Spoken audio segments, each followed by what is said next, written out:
Hello दोस्तों, नमस्कार। आप सभी का स्वागत है मेरे यूट्यूब चैनल पर। आज हम पढ़ेंगे रानी पद्मिनी। इतिहास के पन्नों को पलटेंगे तो रानी पद्मिनी की अहम भूमिका है इतिहास में। उन्होंने किस प्रकार अपने जीवन में संघर्ष किया, तो आज हम पढ़ेंगे। तो इस वीडियो को पूरा जरूर देखिएगा। रानी पद्मिनी के पिता का नाम गोवर्धन था, राजा गोवर्धन था, जो सिंगलदीप लंका के राजा थे। उस समय चित्तौड़ का राजा, चित्तौड़ का जो शासक था वो राव रत्न सिंह था। उनके पास एक हीरामन नामक तोता था। हीरामन नामक तोता था।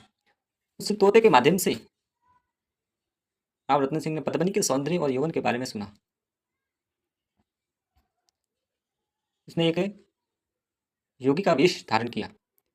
जब रानी पद्मिनी के बारे में उन्होंने सुना तो उन्होंने एक योगी का वेश धारण किया और सिंगलदीप पहुंच गए। कौन? चित्तौड़ के शासक राव रत्न सिंह। तो उस वक्त बसंत पंचमी के दिन पद्मिनी और रत्न सिंह ने एक दूसरे को देखा। बसंत पंचमी के दिन पद्मिनी और राव रत्न सिंह ने एक दूसरे को देखा और दोनों परस्पर प्रेम में बंद हो गए। 12 वर्ष की तपस्या के बाद राव रत्न सिंह पद्मिनी को प्राप्त करने में सफल हुए। गोवर्धन ने, जो पद्मिनी के पिता थे, उन दोनों का विवाह कर दिया। कुछ दिनों के बाद रत्न सिंह चित्तौड़ लौट आया। उसके बाद रत्न सिंह द्वारा मेवाड़ से निकाले गए राघव चेतक नामक तांत्रिक ने, मेवाड़ में रहता था राघव चेतन नामक एक तांत्रिक था, उसको राव रत्न सिंह ने अपने दरबार से निकाल दिया। तो उन्होंने बदला लेने के लिए, रत्न सिंह से बदला लेने के लिए दिल्ली जाकर अलाउद्दीन खिलजी के सामने पद्मिनी के रूप की प्रशंसा की और उसे चित्तौड़ पर आक्रमण करने के लिए प्रोत्साहित किया। किसने? राघव चेतन नामक तांत्रिक ने। तो इस पर अलाउद्दीन ने चित्तौड़ पर आक्रमण कर दिया। 8 वर्ष तक घेरा डालने के बाद भी जब अलाउद्दीन खिलजी चित्तौड़ को नहीं जीत सका, तो उसने प्रस्ताव रखा कि यदि उसे पद्मिनी का प्रतिबिंब ही दिखा दिया जाए तो वह दिल्ली वापस चला जाएगा। राणा रत्न सिंह ने इस प्रस्ताव को स्वीकार कर लिया।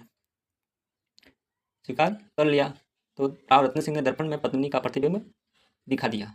जब पद्मिनी का प्रतिबिंब दिखा तो अलाउद्दीन खिलजी वापस लौट गया। तो वापस लौटते समय उस समय उसने रत्न सिंह को कैद कर लिया। रत्न सिंह को कैद कर लिया और रिहाई के बदले, रत्न सिंह को रिहा करने के बदले में पद्मिनी की मांग की। किसने? अलाउद्दीन खिलजी ने। तो रानी पद्मिनी ने अलाउद्दीन के पास अपनी 1600 सहेलियों के साथ आने का प्रस्ताव भेजा। प्रस्ताव स्वीकार होने पर पद्मिनी 1600 सहेलियों के स्थान पर पालकियों में राजपूत योद्धाओं को बैठाकर रवाना हो गई। दिल्ली के पास पहुंचकर शाही हरम में शामिल होने से पहले पद्मिनी ने अंतिम बार अपने पति से मिलने की इच्छा प्रकट की, जिसे सुल्तान ने स्वीकार कर लिया। जब दोनों पति पत्नी मिल रहे थे उस समय राजपूत जो योद्धा पालकियों में बैठकर आए थे, उन्होंने अलाउद्दीन खिलजी के पर आक्रमण कर लिया।